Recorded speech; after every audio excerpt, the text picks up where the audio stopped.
Students welcome back to our YouTube channel. तो बच्चा party आज हम लोग देखने वाले हैं जो हमारा AFPI का इंस्टीट्यूट है वहां पे एंट्रेंस एग्जाम जो होता है। तो उस एंट्रेंस एग्जाम में जो हमारे मैथ्स के क्वेश्चन आते हैं वो कैसे आते हैं, बेसिकली ये प्रीवियस ईयर पेपर के सॉल्यूशन की वीडियो होने वाली है। तो साथ साथ आपको ये भी आइडिया हो जाएगा कि जो हमारा पेपर आता है वो किस लेवल का आता है और उसे उसकी तैयारी करने के लिए हमें कितने एफर्ट्स की जरूरत पड़ सकती है। ठीक है, तो चलिए विदाउट वेस्टिंग एनी टाइम मैं डायरेक्ट क्वेश्चंस पे आता हूं, एक एक करके क्वेश्चंस देखेंगे। टोटल पेपर में 80 क्वेश्चन आते हैं, तो हमारी जो ये वीडियो है वो 2 या 3 पार्ट में कंप्लीट होने वाली है। तो देखते हैं आज का पहला क्वेश्चन। पहले क्वेश्चन में हमें बोला गया है in an examination a candidate must get 80% marks to pass if a candidate who get 210 marks and failed by 50 marks find the maximum marks. देखो, किसी बच्चे के 210 नंबर आए और वो 50 नंबर से फेल हो गया, अगर मैं इसमें 50 ऐड कर दूं तो ये उसका पासिंग स्कोर हो जाएगा, पासिंग मार्क्स हो गए, जो कि हमारा 80% के बराबर है। तो 80% की वैल्यू हमारे पास जो आ रही है वो 260 आ रही है। तो यहां पे हमें चाहिए क्या, हमें चाहिए हमारे 100% की वैल्यू। तो 100% की वैल्यू देखते क्या बनेगी यहाँ पे।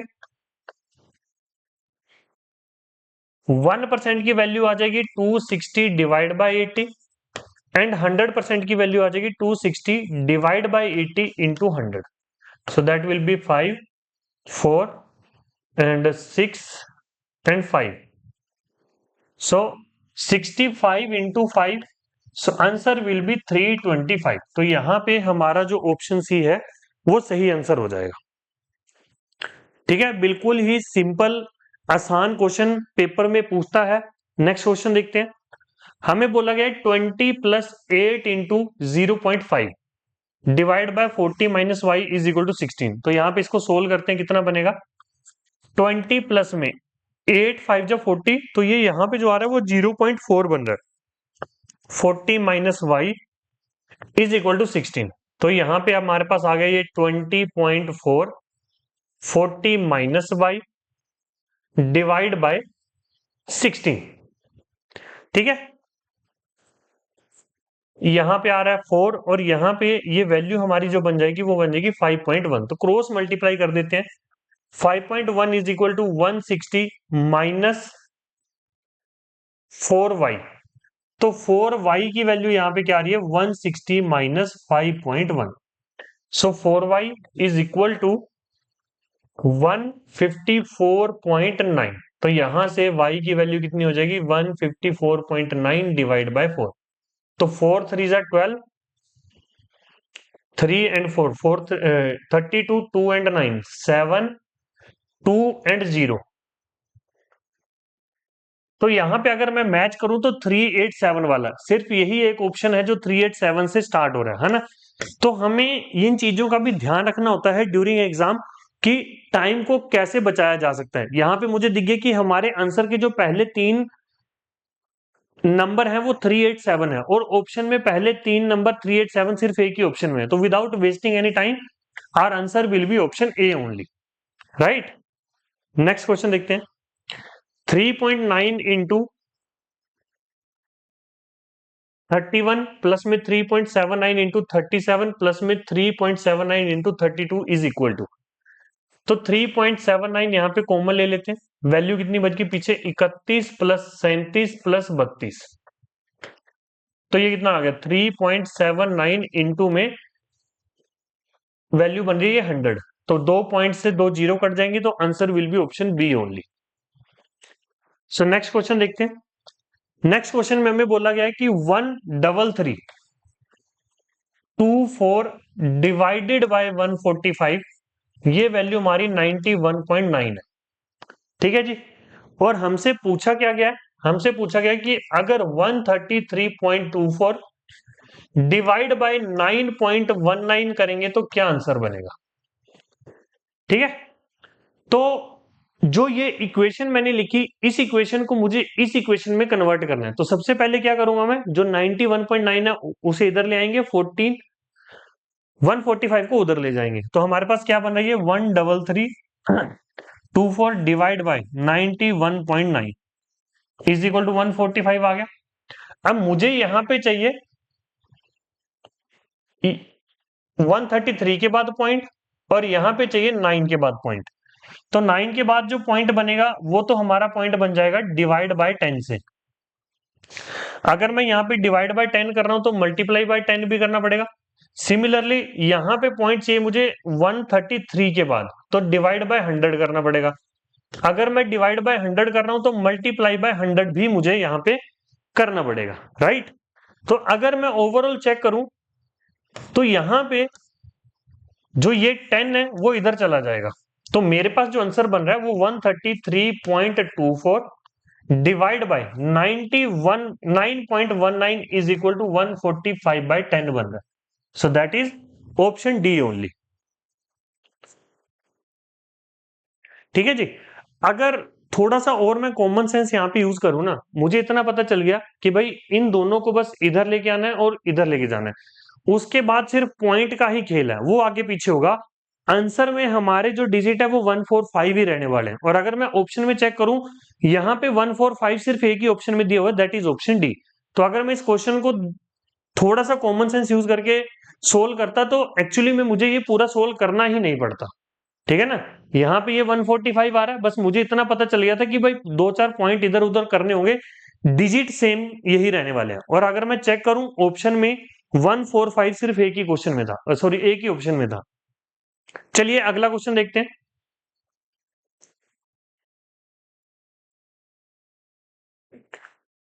हमें बोला गया कि अंडर रूट 2916 ये अगर हमारा 54 के इक्वल है, तो अंडर रूट 29.16 प्लस में 0.2916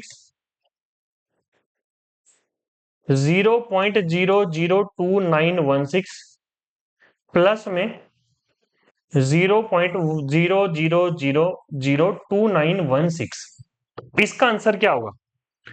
तो देखो भाई, अंडर रूट के अंदर 2 डिजिट के बाद पॉइंट है, तो अंडर रूट के बाहर एक डिजिट के बाद पॉइंट आ जाएगा, तो इसकी वैल्यू हमारे पास बनेगी 5.4।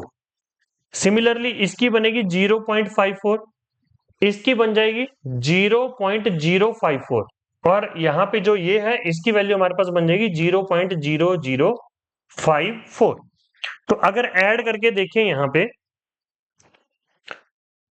5.4, 0.54, 0.054, 0.0054, आंसर क्या बनेगा यहाँ पे 4, 5 और 4 9, 5 और 4 9, 5 और 4 9 और यहां पे आ गया 5। तो 5.994, 5.994, लेट मी चेक। ऑप्शन में हमारे पास जो है आई थिंक ये थोड़ा सा कुछ मिसप्रिंट हो गया होगा, यहाँ पे एक 9 मिस है। तो अकॉर्डिंग टू जितना हमारा मैच हो रहा है तो answer will be option C. यहाँ पे शायद प्रिंटिंग मिस्टेक है कुछ, यहाँ पे हर ऑप्शन में पॉइंट के बाद 4 डिजिट आने थे, आई थिंक वो बीच का एक 9 जो है वो मिस हो गया। ठीक है, तो एक्चुअली में आंसर जो हमारा आएगा वो कितना आएगा 5.994 ओनली।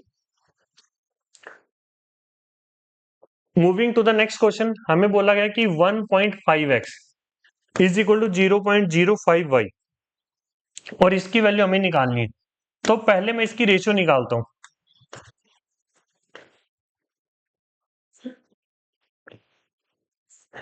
तो जो ये रेशियो हमारे पास बन रहा है वो बन रहा है 1/30। ठीक है, तो y की वैल्यू 30 और x की वैल्यू 1 पुट करेंगे, तो यहां पे हमारे पास बनेगा ये 30 - 1 और यहां पे बनेगा 30 + 1, तो दैट इज 29/31। तो यहां पे मुझे साफ साफ दिख रहा है जो मेरा आंसर आ रहा है वो 29/31 आ रहा है। न्यूमिनेटर छोटा है, डिनोमिनेटर बड़ा है, तो आंसर तो हमारा 1 से कम ही होगा। अगर मैं चेक करूं तो ऑप्शन डी और ऑप्शन बी तो मेरा वैसे ही कट हो जाएगा, ऑप्शन डी और ऑप्शन बी मेरा वैसे ही कट हो जाएगा। उसके बाद ये कितना कम आ रहा है, कितना कम आ रहा है, ये 2 कम आ रहा है। अगर मैं परसेंटेज में भी लेके चलूं ना, परसेंटेज से भी हम लोग आंसर निकाल सकते हैं एक्चुअली में। यहां पे ये मेरा देखो 10% मेरा कितना बनेगा, वो 3.1 बनेगा। अगर मैं 5% की बात करूं तो 5% हमारा जो बनेगा वो 1.55 बनेगा, ठीक है ना। और अगर मैं चेक करूं ये 2 से भी ज्यादा कम है, तो मतलब कि 1.55 से भी ज्यादा कम होना चाहिए। 1.55 से भी कम अगर मैं चेक करूं तो वो वैल्यू मेरी ये बनेगी। तो आंसर मेरा यहां पे जो आएगा वो ऑप्शन ए आएगा। अदरवाइज देखो, हो सकता है कि अभी आप बच्चों को ये चीज ना समझ में आए, बट अगर आप 29 को 31 से डिवाइड भी करोगे ना, तब भी आंसर हमारा वही बनेगा, ठीक है ना। 9 पे चला गया, 9 9 3 जा 27, तो ये आ गया 1 1, फिर से 0, 31 3 जा 93, फिर यहाँ पे 0, तो यहाँ पे आ जाएगा 6 से मल्टीप्लाई हो जाएगा, आई थिंक 5 से मल्टीप्लाई हो जाएगा ये, 5 5 3 जा 15, तो ये आ गया 1 5, ठीक है। तो अगर मैं यहाँ पे भी मैच करूं तो 935 यही वैल्यू बन रही है, यही वैल्यू हमारी यहाँ पे है, क्योंकि मैंने यहाँ पे एक्स्ट्रा 0 लगाया था, तो वो 0.93 यहाँ पे आ जाएगा। चलिए अगला क्वेश्चन देखते हैं। A traffic light at 3 different roads crossing change after 48 seconds, 72 seconds and 108 seconds respectively. If they all changes simultaneously at 8:20, then in how much time they will again change simultaneously? देखो सबसे पहले तो इसका LCM निकालो, 48, 72 और 108 का LCM निकालते हैं। सबसे पहले ये 12 से डिवाइड हो रहा है हर कोई, 4 6 8, फिर 2 से डिवाइड हो रहा है 2 3 4, फिर 2 से डिवाइड हो जाएगा 1 3 2, फिर 2 से डिवाइड हो जाएगा 1 1 1 3 1 एंड लास्ट में 3 से हो जाएगा। तो एलसीएम हमारे पास कितना आ रहा है, 3 2 जा 6, 6 2 जा 12, 12 2 जा 24, 24 इंटू 12, ये हमारा बन जाएगा 288। तो 8:20 के बाद ये 288 सेकंड के बाद जो है दोबारा फिर से एक साथ लाइटें जो है वो चेंज होंगी, ठीक है ना। तो 288 सेकंड, एक मिनट रुको भाई, आई थिंक ऑप्शन में चेक कर लेते हैं फिर से। 6 8, सॉरी यहां पे ये 9 आएगा, एलसीएम में गड़बड़ी कर दी हमने। रुको रुको, 48 72 108, 12 से करेंगे 4 6 9, फिर यहां पे मैं इसे 2 से कर देता हूं, 2 3 9, फिर 2 से कर देता हूं 1 3 9, फिर 3 से कर देते हैं 1 1 3, देन अगेन 3 से 1 1 1। तो यहां पे जो हमारा एलसीएम बनेगा 9 चौका 36, 12 गुणा 36, ठीक है। तो 36 दूना 72, 36 एकम 36 और 7 43, तो 432 सेकेंड के बाद ये फिर से जो है वो साइमल्टेनियसली चेंज होंगी। तो answer will be option C only, ठीक है जी। अगला क्वेश्चन देखते हैं। In a school 391 boys 323 girls have been divided into largest possible equal classes. जो ये बॉयज है ना और ये यहां पे गर्ल्स है, मैंने बॉयज को भी कुछ नंबर ऑफ क्लासेस में डिवाइड किया और गर्ल्स को भी कुछ नंबर ऑफ क्लासेस में डिवाइड करा।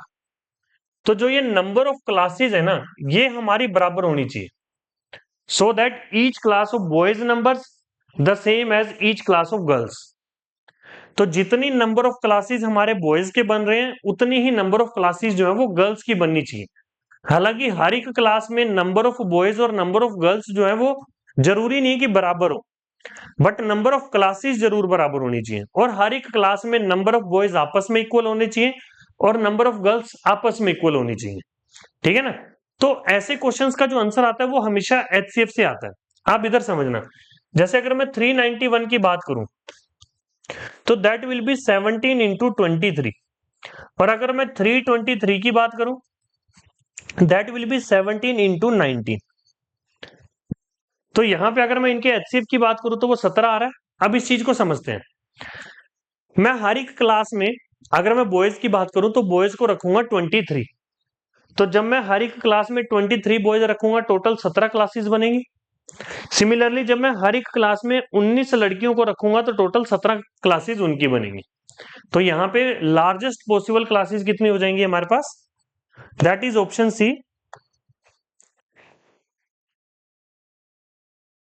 17। आई होप आपको यहां तक ये बात जो है वो क्लियर हुई होगी। नेक्स्ट क्वेश्चन देखते हैं। A sum of rupees 3115 divided among A, B and C such that if 25, 28 and 52 be diminished from their shares respectively, then remained shall be in the ratio of 8, 15, 20। वो बोल रहा है कि अगर मैं A के शेयर में से 25 रुपए, B के शेयर में से 28 रुपए और C के शेयर में से 52 रुपए माइनस कर दूं, तो जो इनका शेयर आएगा ना, उसकी रेशियो बनेगी 8:15:20। जब ये रेशियो हमें गिवन है तो इनके साथ कुछ ना कुछ वेरिएबल होगा। तो वेरिएबल हमारा क्या हो जाएगा यहां पे? ये 8x, 15x और यहां पे ये 20x। अगर 8x में मैं 25 ऐड कर दूं, ये A का शेयर बन गया। सिमिलरली 15x में मैं 28 ऐड कर दूं, B का शेयर बन गया। 20x में मैं 52 ऐड कर दूं तो ये C का शेयर बन गया। और ये टोटल जो हमारा है वो 3115 के इक्वल आएगा। ऐसा ही होगा। 8 + 15 + 20, 35 और 8 ये हो गया 43, 43x। और अगर मैं इन्हें ऐड करूं, 25 और 25 50, 100 और ये हमारा बन रहा है 105। तो यहां पे 43x की वैल्यू जो आ रही है वो 105 इधर माइनस हो जाएगा। तो ये हमारे पास बन जाएगा 3010, 3010। तो आई थिंक यहां पे जो x की वैल्यू हमारे पास आ जाएगी ना, 3010 डिवाइड बाय 43। अगर मैं 7 से डिवाइड करूं, 7 चौक 7 21, 7 चौक 28, हाँ ये 70 आ जाएगा। x की जो वैल्यू आ रही है वो 70 आ रही है। हमसे पूछा गया था देन एज शेयर। ए का जो शेयर था वो मेरे पास आ रहा था 8x + 25, 8 इंटू 70 + 25, तो ये बन गया 560 प्लस में 25। सो that will B 585। Answer will be option A only. Next question देखते हैं। The value of k for which -4 is a zero of the polynomial this. अगर -4 इसका पोलिनोमियल है तो x की वैल्यू 4 पुट करने पे ये इक्वल टू 0 हो जाएगा। तो बस हमें वही करना है, -4 का square, -4 into -4 -2k + 2 is equal to 0। तो ये बन गया 16 और 4 20, 2k + 2। तो 2k की वैल्यू जो हमारे पास आ रही है वो आ रही है 18 और k की जो वैल्यू आ रही है वो आ रही है 9। Option D will be the right answer here. Next question. The top of two poles of height 20 meter and 14 meter are connected by a wire. If the wire makes an angle 30 degree with the horizontal, then the length of the wire. देखो भाई, एक पोल है जो 14 metre का है, दूसरा पोल जो है वो 20 मीटर का है।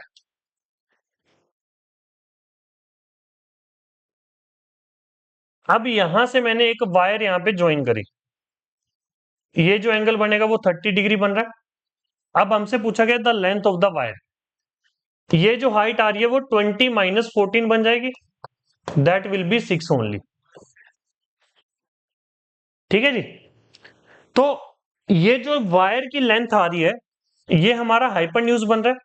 तो एक्चुअली में यहां पे होगा क्या, sin 30 will be 6/x। sin 30 की वैल्यू 1/2, 6/x तो यहां से x की वैल्यू कितनी आ जाएगी 12 मीटर। तो answer will be option D only है। नेक्स्ट क्वेश्चन देखते हैं, काफी अच्छा क्वेश्चन है ये। इस क्वेश्चन को करने के लिए हमें कॉम्पोनेंटो एंड डिविडेंडो का यूज करना पड़ेगा और वो भी 2 बार।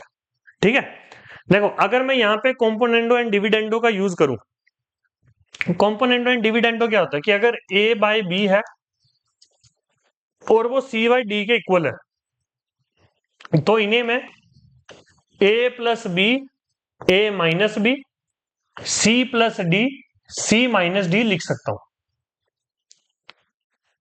तो यहां पे x के नीचे 1 आ रहा है, तो जब मैं यहां पे कॉम्पोनेंटो एंड डिविडेंडो लगाऊंगा तो ये बनेगा x प्लस 1 और x माइनस 1।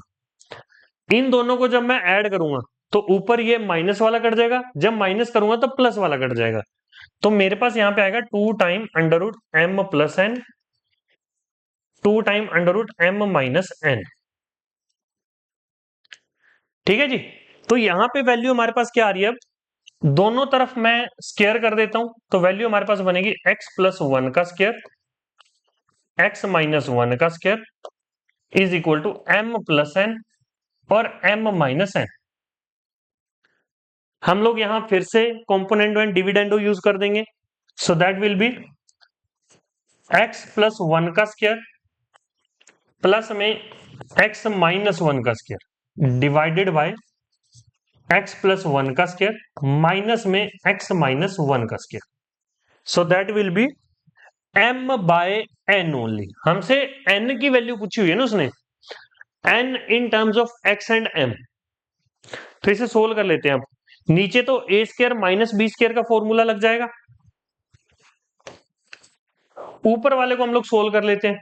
तो ऊपर हमारे पास आएगा X square plus 1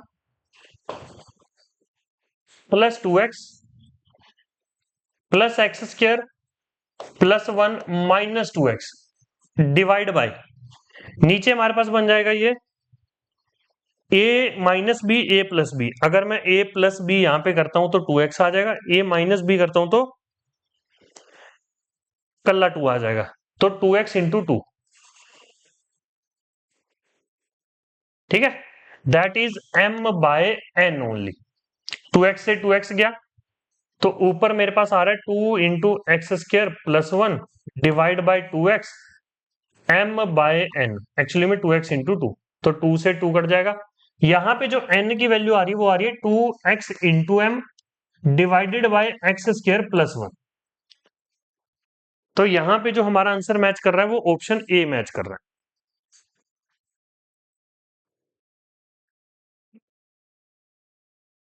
next question देखते हैं। A contractor undertakes to dig a canal 12 kilometer long in 350 days and employs 45 men. तो 45 लोगों ने 350 दिन काम किया, इन्होंने कितना काम कर दिया, 12 किलोमीटर की वो बना दी। नहीं सॉरी बनाई नहीं है, ये किसी कॉन्ट्रैक्टर ने कॉन्ट्रैक्ट लिया है। एक्चुअली में फॉर्मूला हमारा क्या होता है,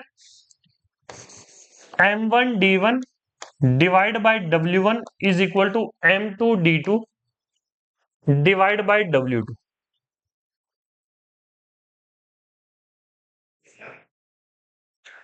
तो यहां पे उसने बोला कि आफ्टर 200 डेज ही finds that only 4.5 kilometre of the canal has been completed. लोग कितने थे, 45। 45 लोगों ने 200 दिन काम करा, जहां पे 4.5 किलोमीटर की सड़क बन गई। अगर मैं 12 में से 4.5 माइनस कर दूं, पीछे बच गया 7.5 इक्वल टू जो वर्क बच गया हुआ है वो बचा हुआ है 7.5। एक मिनट रुको,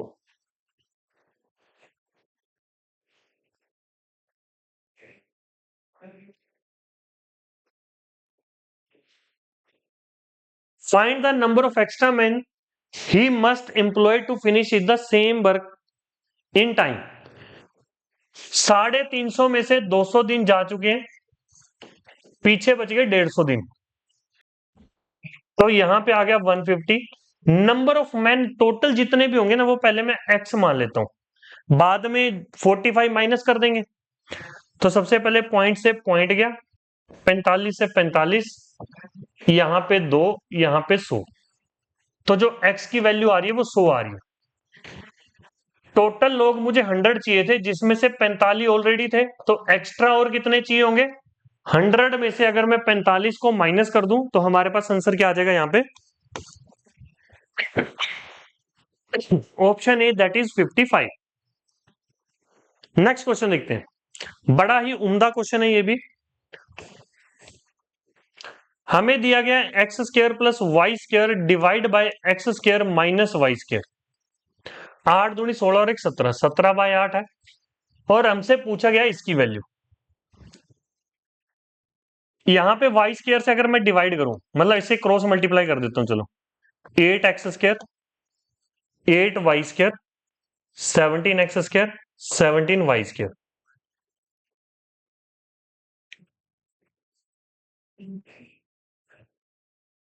तो यहां पे एक्स बाय वाई की जो वैल्यू आ रही है वो 5/3 आ रही है। एक्स को 5 और वाई को 3 में इस इक्वेशन में पुट कर देता हूं। तो जब मैंने पुट करा तो ये बन गया 125 plus 27, 125 minus 27, so that is 152 divide by 98। ठीक है ना? काइंड ऑफ एक्स को मैंने 5a और y को मैंने 3a पुट करा, तो जो यहाँ पे ए क्यूब बनेगा ना वो कट जाएगा। जो यहाँ पे ए क्यूब आएगा ना वो बाद में कट जाएगा। तो आंसर जो मेरा यहाँ पे आ रहा है ना, दैट इज 76/49। बट यहाँ पे एक गलती क्या है, वहां पे पेपर जो मुझे उनकी वेबसाइट से मिला, उस पेपर में ऑप्शन यही थे हमारे पास। ठीक है ना? तो इस ऑप्शन में हमारे पास 76/49 नहीं है, बट आंसर हमारा 76/49 ही आएगा।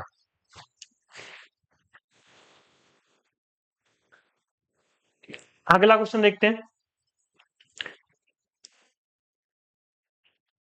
यहां पे भी हम लोग क्या करेंगे, कॉम्पोनेंट एंड डिविडेंडो का यूज करेंगे। x +1 और x -1।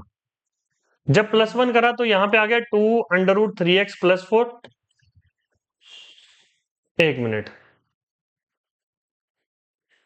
एक्चुअली में ये इधर नहीं आएगा, ये ऐसा नहीं है, आई थिंक कुछ प्रिंटिंग मिस्टेक है। दिस इज इक्वल टू, तो 9 + 1 कर देता हूं मैं, 9 + 1 और 9 - 1, 3x - 5। तो यहां पे मेरे पास ये 10 और 8 बन रहा है, तो कट के 5 और 4 आ जाएगा।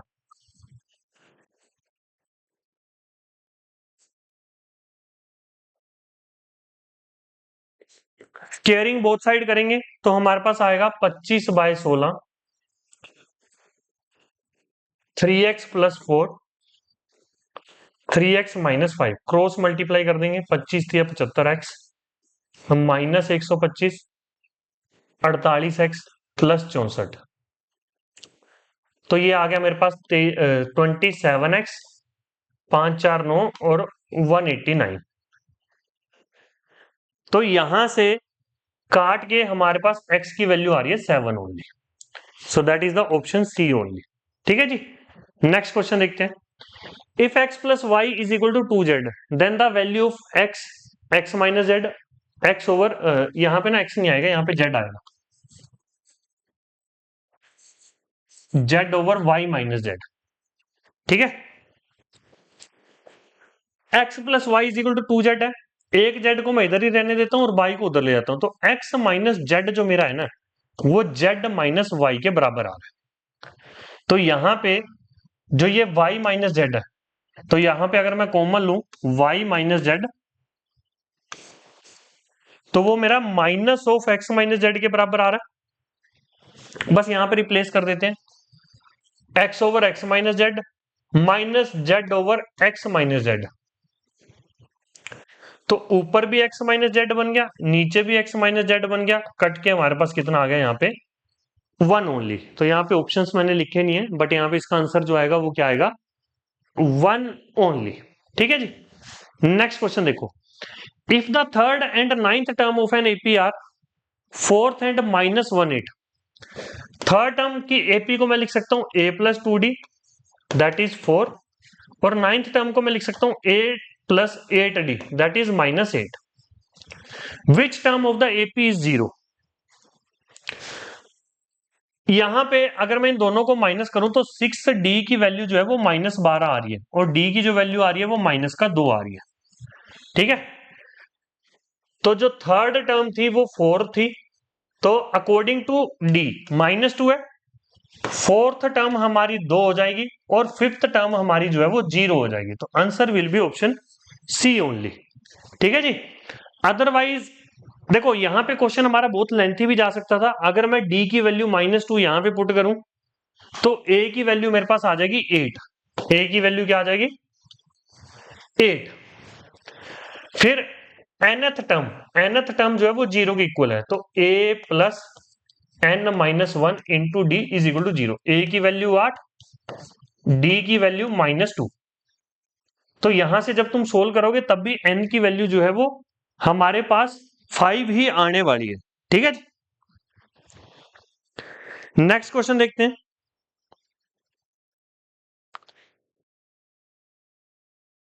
If triangle ABC similar to RPQ, AB की वैल्यू दे रखी है, BC की वैल्यू दे रखी है, AC की दे रखी है, RP की भी दे रखी है और PQ की भी दे रखी है, हमसे पूछा QR की। देखो जब दो ट्रायंगल सिमिलर होते हैं तो उस केस में क्या होता है, साइड का जो रेशियो है वो हमेशा बराबर रहता है। तो यहां पे जो BC का रेशियो है वो PQ के बराबर रहेगा, हमसे पूछा QR, तो QR का रेशियो है जो CA के बराबर रहेगा। तो मैं यहां पे क्या करूंगा, BC by CA that is equal to PQ by QR। BC की वैल्यू 5 है और CA की वैल्यू है 6, PQ की वैल्यू 10 है और QR की वैल्यू हमें निकालनी। 2 मल्टीप्लाई करके QR की जो वैल्यू आ रही है वो आ रही है 12 ओनली। तो answer will be option D that is 12 only. ठीक है जी।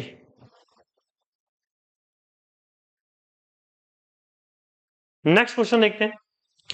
ए trader bought a car at 20% discount on its original price and sold it at a 40% increase on the price he bought it.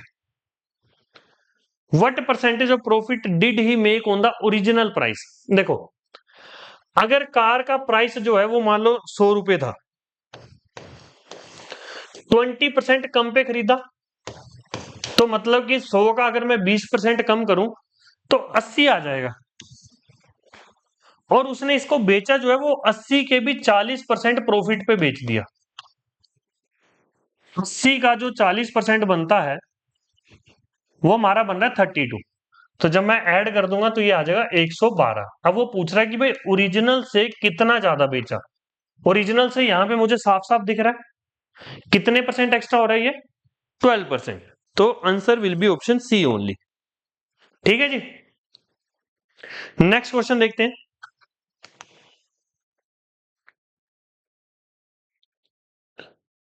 A vertical stick 20 metre long cast a shadow 10 metre. यहां पे कोई stick है, ये 20 metre है, 10 metre की shadow बना रही है। वो बोल रहा है कि at the same time a tower cast a shadow 50 metre long. कोई टावर था वो 50 मीटर की शैडो बना रहा है, तो टावर की हाइट हमसे पूछिए। तो यहां पे चेक करो, जो शैडो है वो हाफ बन रही है, तो अगर ये टावर की हाइट x होती तो उसकी जो शैडो है वो x/2 बन जाएगी। और यहां पे हमें x/2 की जो वैल्यू गिवन है वो 50 गिवन है, तो यहां पे x की वैल्यू कितनी आ जाएगी मेरे पास, 100 मीटर ओनली। ठीक है जी।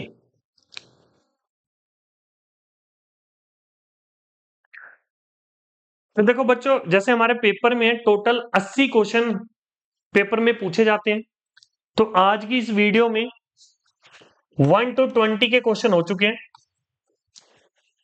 नेक्स्ट 20 क्वेश्चन आपको नेक्स्ट वीडियो में मिलेंगे। तो ऐसे करके हमारा जो ये प्रीवियस ईयर पेपर है 4 पार्ट में, इसमें जो है वो हमारा मैथ का पूरा पेपर कंप्लीट हो जाएगा। ठीक है, तो अगर आपको ये वीडियो अच्छी लगे तो please do subscribe our channel, like the video and share the video. तो मिलते हैं आपको नेक्स्ट सेशन में, नेक्स्ट वीडियो में। तब तक के लिए जय हिंद।